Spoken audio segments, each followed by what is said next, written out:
Hello friends, welcome to I exam B. मेरा नाम सुशील हेगड़े है।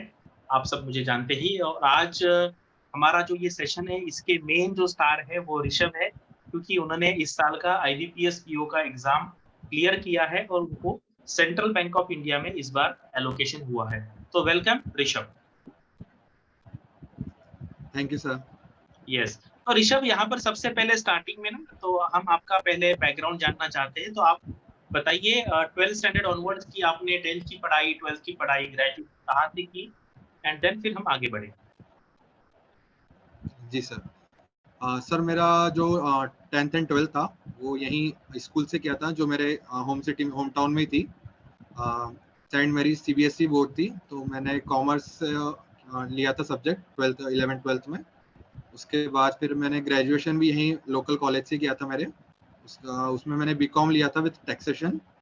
एंड उसके बाद फिर मैं एग्जाम्स ही दे रहा हूँ तब से। पोस्ट ग्रेजुएशन कुछ नहीं किया मैंने अभी। ओके, तो आपने मुझे, जब हम डिस्कशन कर रहे थे, तो आपने मुझे बताया कि आपने कॉम्पिटिटिव एग्जाम का प्रिपरेशन 12th स्टैंडर्ड के बाद ही चालू किया था। तो इसके पीछे यस रीजन क्या मतलब है और आपको किसने मोटिवेट किया था इस एग्जाम देने के लिए? जी सर। मैंने जैसे ही मेरा एग्जाम खत्म हुए थे 12th के, उसके लगभग 15 दिन बाद ही मैंने एक कोचिंग इंस्टीट्यूशन ज्वाइन कर लिया था बेसिक कोर्स के लिए। और इसकी इंस्पिरेशन और इसका आइडिया मुझे पहले से क्लियर था कि मुझे गवर्नमेंट एग्जामिनेशन, गवर्नमेंट इसके लिए प्रिपेयर करना है। तो कॉम्पिटिटिव एग्जाम के लिए प्रिपेयर करना है, तो मेरे भैया और जो दीदी हैं, कजिन ब्रदर हैं मेरे, उनने मुझे सजेस्ट किया था कि अभी से प्रिपरेशन स्टार्ट कर दो, ताकि काफी टाइम रहेगा तुम्हारे पास, तो कॉलेज की पढ़ाई के साथ साथ प्रिपरेशन कर पाओगे प्रॉपर।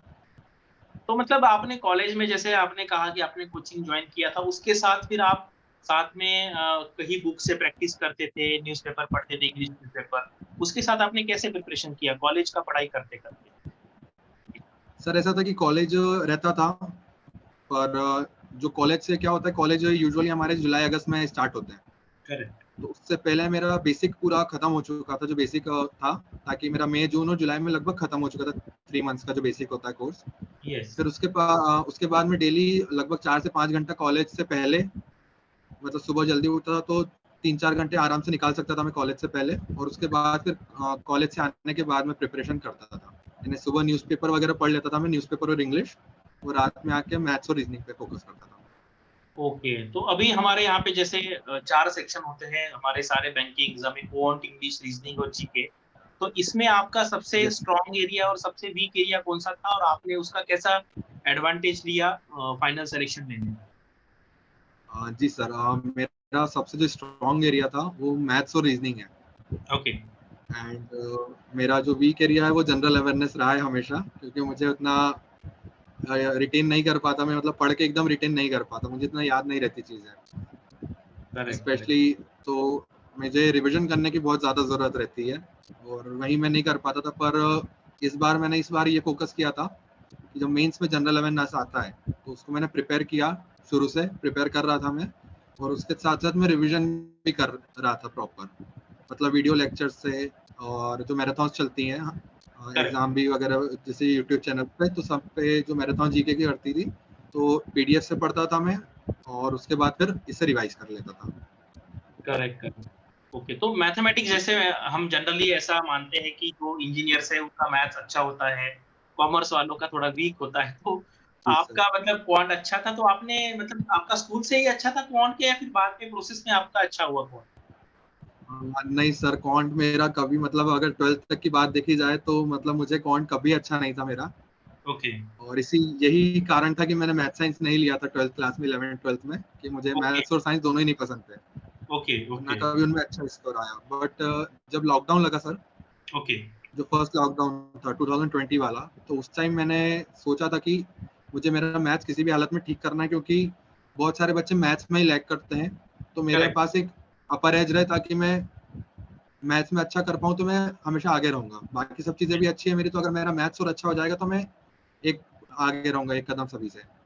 तो उसके लिए फिर मैंने पूरे लॉकडाउन भर मैंने प्रॉपर 6 से 7 घंटे की स्टडीज करी है, और उस टाइम मैंने मैक्सिमम टाइम मेरा मैथ्स को अलॉट किया था। करेक्ट तो करेक्ट, उससे इस क्वांट हुआ तरीके से। प्रैक्टिस। Okay okay. तो आपका जो एजुकेशन है वो मीडियम कौन सा था, इंग्लिश मीडियम था या हिंदी मीडियम, कौन से मीडियम में आपने आपका स्कूलिंग नहीं की? सर, मेरा इंग्लिश मीडियम था पूरा। ओके, तो इसकी वजह से आपको कुछ फ़ायदा हुआ इंग्लिश में या फिर उसके लिए आप कैसे कहोगे? मतलब जो स्टेट ये बोर्ड सर फायदा तो होते हैं, उनको कुछ जी सर। डिसएडवांटेज है? जी सर, फायदा तो हुआ, जैसे आपने जो रीडिंग कॉम्प्रिहेंशंस होते हैं यस, यस, उसमें थोड़ा फायदा हुआ, मुझे काफी फायदा हुआ उसमें। और जो बेसिक वोकेबलरी होती है वो मुझे यस, अलग से पढ़ने की जरूरत नहीं पड़ी, वो मुझे पहले से ही आती थी, तो वो एक फायदा रहा उससे। बाकी रीडिंग न्यूज़पेपर, मतलब द हिंदू में डेली एडिटोरियल्स पढ़ता था, तो वो मेरे लिए काफी बेनिफिशियल रहा था। Correct, correct. तो अभी मतलब जस्ट आपने मुझे बताया था कि आपका आईबीपीएस पीओ हो गया लेकिन आईबीपीएस क्लर्क नहीं हुआ और ऐसा काफ़ी सारे स्टूडेंट हैं। तो ये जी सर। कभी-कभी ना कुछ लोगों को ये बात हम कहते हैं डाइजेस्ट नहीं होगी, तो इसके बारे में आप क्या कहोगे?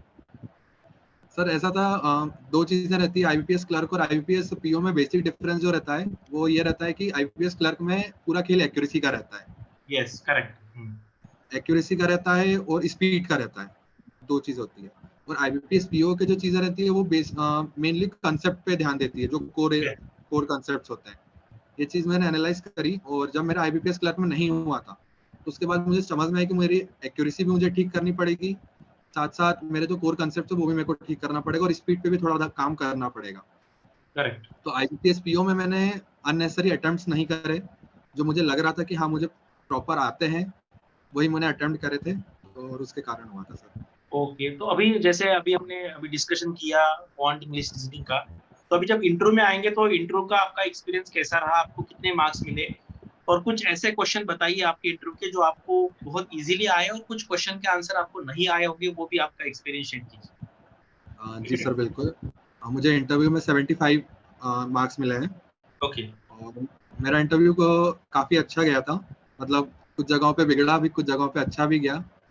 जैसे उन्होंने मुझे चॉइस दी थी कि आपसे क्या पूछा जाए, आप ही बताइए। ओके, करेक्ट, तो मैंने बैंकिंग अवेयरनेस में जो मैंने प्रिपेयर करके गया था, तो मैंने उन्हें वो बोल दिया था कि बैंकिंग अवेयरनेस आप पूछ लीजिए। यस, तो फिर बैंकिंग अवेयरनेस पूछने के लिए उनने फिर मुझे डायरेक्टली ये पूछ लिया कि चीफ ऑफ आर्मी स्टाफ कौन है। ओके, ओके, यस, तो फिर उस टाइम मुझे रिकॉल नहीं हो पा रहा था कि कौन है, क्योंकि रिसेंटली चेंज हुए थे, तो मुझे पुराने वाले पता थे, बट नए वाले जो थे वो मैं रिकॉल नहीं कर पा रहा था उनका प्रॉपर नेम। तो फिर करेक्ट, उन्होंने उस टाइम मुझे बोला कि अरे आपने तो बोला था कि आप पूछ सकते हैं, करेक्ट, कुछ भी बैंकिंग अवेयरनेस में पूछ सकते हैं, फिर आपको ये बेसिक आंसर नहीं आया। तो फिर मैंने उन्हें बोला था कि आप, मैंने बैंकिंग अवेयरनेस का पूछा, जनरल नॉलेज से पूछ रहे हैं।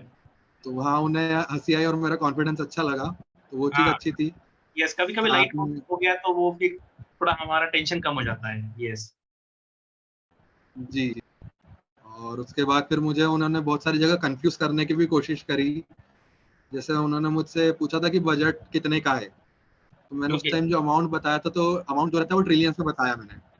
यस, तो मैंने उनने मुझसे पूछ लिया कि ट्रिलियन में कितने जीरोस होते हैं। Correct, correct.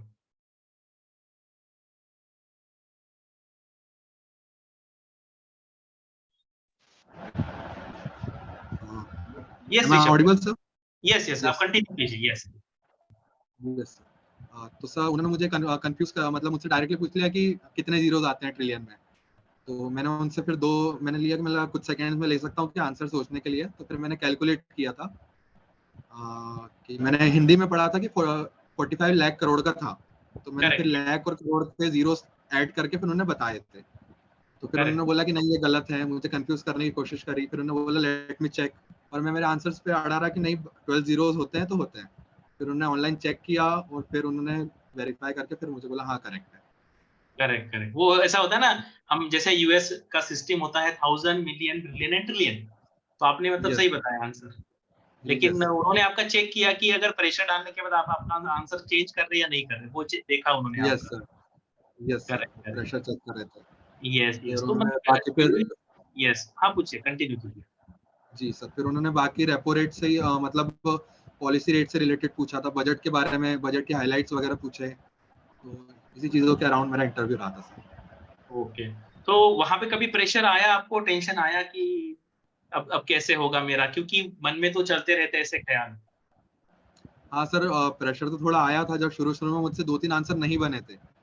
जैसे एक तो आर्मी चीफ वाला पूछा था उनने, वो नहीं बना मुझसे। उसके बाद उन्होंने मुझसे पूछा था कि कोई भी 5 बैंक्स के एमडी एंड सीईओ के नाम बताइए। Okay, okay. तो वो भी मुझसे नहीं बना था। तो ऐसे 2-1 क्वेश्चन के बाद मैं थोड़ा नर्वस हो गया था, बट फिर मैंने खुद को काम रखा थोड़ा-सा कि हाँ, नहीं मुझे आता है और मैं अपने हिसाब से इंटरव्यू ले आ सकता हूँ। ओके। तो तो फिर आपका अभी यस, यस। जी, या तो वही हिसाब सा तो जी, आपका अभी ना मतलब काफ़ी यंग एज में सिलेक्शन हुआ है बैंकिंग में, तो आपका जी अभी सर। आगे क्या एस्पिरेशंस है? आपको कुछ रेगुलेटरी बॉडी, कुछ लोग यूपीएससी, स्टेट पीएससी ऐसा कुछ प्रिपरेशन करना हाँ है या सर। फिर आप बैंक में खुश रहोगे? सर अभी तो मैं इसमें करंटली खुश हूँ, बट मुझे अभी एसबीआई पीओ भी एक बार ट्राई करना है। ओके, जब तक मेरा ये है कि जब तक एज है तब तक मैं ट्राई करते रहूँ कुछ ना कुछ चीज़ों के लिए, पढ़ना नहीं छोड़ना है मुझे एकदम। Correct, correct, correct. जी सर। बाकी अभी ये सारी पढ़ाई की बातें हो गई है, तो जिस दिन रिज़ल्ट आया उस दिन आपने रिज़ल्ट सबसे पहले किसको बताया? मतलब आपको याद होगा, तो वो थोड़ा आप जी शेयर सर, एक्सपीरियंस कीजिए। सबसे पहले तो ये सब चीज़ें थी कि सर मुझे मैंने रिज़ल्ट जैसे ही आया, मुझे पता चल गया था कि रिज़ल्ट आया है, तो फिर मैंने मम्मी-पापा को अपने साथ बिठा के फिर ही रिज़ल्ट देखा था। Okay, okay. तो यस, सबसे पहले तो उन्हें बताया, फिर उसके बाद मेरे अंकल हैं, तो साइड में वो साथ में रहते हैं हमारे, फिर उन्हें बताया, मेरी बहन को बताया, फिर बाकी फैमिली मेंबर्स को बताया। Correct, correct. तो जी आपकी सर। हॉबीज़ क्या-क्या है? ये तो पढ़ाई की बात ही हो गई। मतलब जी आप सर। लेज़र टाइम में क्या पढ़ते हो? क्या मूवी देखते हो? किस टाइप की मूवी, वेब सीरीज़ क्या-क्या आपका अदर जी सर, एक्टिविटी है? मुझे एक तो वेब सीरीज़ देखना काफ़ी पसंद है और उसके बाद फिर मुझे पॉडकास्ट सुनना बहुत ज़्यादा पसंद है सर। Correct, correct, podcast. तो जी। कौन-सा रिसेंटली कुछ सुना है आपने पॉडकास्ट? हाँ सर, रिसेंटली सुनता रहा जो एक चैनल है बियर बाइसेप्स करके यूट्यूब पे, मैं करेक्ट, उनके करेक्ट, मैक्सिमम पॉडकास्ट सुनता हूँ। अलग-अलग जो भी अलग-अलग जॉनर रहते हैं उस पे सुनता हूँ काफ़ी। Correct, correct. तो आपका जो अभी प्रिपरेशन का जर्नी है, आपने कॉलेज से ही स्टार्ट किया था। तो जब बीच में कभी-कभी जी। ना हमें एक डिमोटिवेशन का फेज़ आता है, जब हमें लगता है कि यार मेरे से भी नहीं होगा। तो उस टाइम आपने खुद को मोटिवेट कैसे किया उस ड्यूरिंग दैट फेज़ में? सर मोटिवेशन की बात ऐसी सर, जब भी मैं लो फील करता था, तो मेरे जो कज़िन्स हैं, मतलब इस जर्नी में मेरी फैमिली ने बहुत बड़ा रोल प्ले किया है सर। करेक्ट, मेरी फैमिली बहुत सपोर्ट करी है मुझे हमेशा से, मतलब अगर मेरा नहीं भी हो रहा है तो भी सपोर्ट किया है उन्होंने, होया हुआ है तब भी सपोर्ट किया है उन्होंने। तो जब भी मैं करेक्ट, ऐसा लो फील करता था तो मैं मेरे कज़िन्स को फ़ोन कर लेता था। वो अभी सभी अच्छी जॉब्स में हैं, तो मैं उन्हें फ़ोन करता तो वो मुझे काफ़ी मोटिवेट और सपोर्ट करते थे। करेक्ट, तो करेक्ट। तो उनका अभी हमेशा से रहा है मुझे। यस, जी यस। सर। तो मोटिवेशन वो फैमिली से मोटिवेशन मिलना बहुत ज़रूरी है। अदरवाइज़ मैंने जी देखा है सर। कि फिर बच्चे बीच में प्रिपरेशन छोड़ देते हैं या फिर वो काफ़ी डिप्रेशन का फेज़ चालू हो जाता है फिर लोगों का। Yes sir. हुँ, और मैंने काफ़ी बार सोचा भी मुझे प्राइवेट जॉब ही जॉइन कर लेनी चाहिए। तो फिर भैया, मेरे जो भैया हैं उन्होंने बोला कि नहीं, अभी जो है तैयारी करो, जब तक एज है जब तक तैयारी करो। प्राइवेट जॉब कहीं नहीं गई, वो हम देख लेंगे। तो करेक्ट, वो एक करेक्ट। मेरे लिए काफ़ी पॉजिटिव पॉइंट रहा है सर। तो अभी एक लास्ट क्वेश्चन आपसे पूछता हूँ कि जो सबसे मतलब इम्पोर्टेंट है, स्टूडेंट्स काफ़ी कन्फ्यूज़ होते हैं वहाँ पर कि ये जो प्रेफ़रेंस देना है हमें, आपको पता है प्रेफ़रेंस देना पड़ता है। तो वो जी प्रेफ़रेंस सर। आपने कौन से बेसिस पे डिसाइड किया या फिर जो जनरल सब लोग देते हैं पीएनबी नंबर 1 इस तरीके से दिया? आपका क्या लॉजिक था उसके पीछे? सर मेरा first preference central bank of India ही था। ओके। क्यों ऐसा? जी क्योंकि सर। मैंने देखा है कि जनरली लोग बैंक ऑफ बड़ौदा या पंजाब नेशनल बैंक देते हैं, तो आपने सेंट्रल बैंक ऑफ इंडिया क्यों सेलेक्ट किया? जी सर, मुझे इसलिए क्योंकि मैक्सिमम लोग Punjab national bank, bank of Baroda ही देते हैं। करेक्ट, पर यस। मुझे पहली चीज़ ये है कि sir central bank of India में काफ़ी जो स्टेट में जैसे हमारे मध्य प्रदेश में काफ़ी स्ट्रॉन्ग होल्ड है central bank of correct, India का। Yes, yes. साथ में हमारे एरिया में भी काफ़ी अच्छा स्ट्रॉन्ग है। मेरी एक कज़िन है, वो ऑलरेडी वर्क कर रही हैं, तो मुझे वर्क कल्चर भी काफ़ी अच्छा लगता है वहाँ का। यस, साथ यस। ही साथ सबसे पुरानी बैंक है ये, ओन्ड बाय इंडियन। करेक्ट, तो करेक्ट। वो भी एक था, तो वो एक रीज़न्स थे कि ये सब रीज़न्स थे कि मुझे सेंट्रल बैंक ऑफ इंडिया ही चाहिए था। ओके। तो अभी जॉइनिंग प्रोसेस कब से स्टार्ट होने वाला है यहाँ पर आपको सर कुछ मुझे तो उसके अभी बारे ऐसा में? कुछ आइडिया नहीं है ऐसा कुछ ज़्यादा। Okay, okay. तो तो अभी जब आपका भी जो टाइम अवेलेबल है, आप अभी क्या कर रहे हैं? क्योंकि अभी आपका तो जॉब निकल गया है, तो अभी जो रिज़ल्ट के बाद वाला अभी 4-5 दिन ही हुए हैं। अभी आप क्या कर रहे हैं? जी कैसे सर। टाइम बिता रहे हैं? सर अभी तो ऐसा है कि काम चल रहे हैं कुछ ना कुछ और जैसे खेत वगैरह पे भी काम चल रहा है अभी, तो वहाँ ओके। भी आना-जाना चलता रहता है। और अभी क्या है सर, मेरे भैया दीदियों का कहना है कि जब तक जॉब नहीं लग रही है, उससे पहले जहाँ-जहाँ घूमना है वहाँ-वहाँ घूम आओ। तो करेक्ट, बस अभी करेक्ट। वही प्लानिंग चल रही है कि कहाँ-कहाँ घूमने जाना है।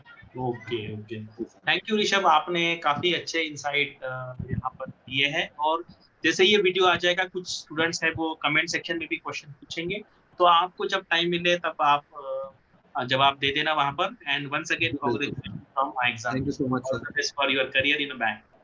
Thank you sir. यस।